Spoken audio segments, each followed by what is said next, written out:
जो टाइस धोने वाले बना है। इस पर हम अभी 6 के 4 लोड करेंगे।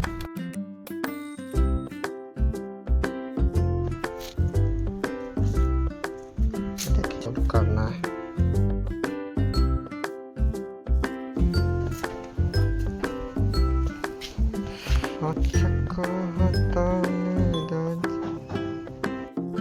चार हम टाइस लोड कर दिए।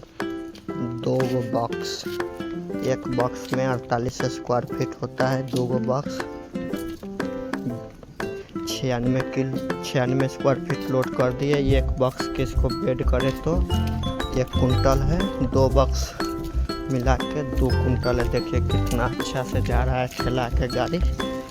एक भैया ठेल रहे हैं। आगे में रखना है, पीछे से जा रहा है।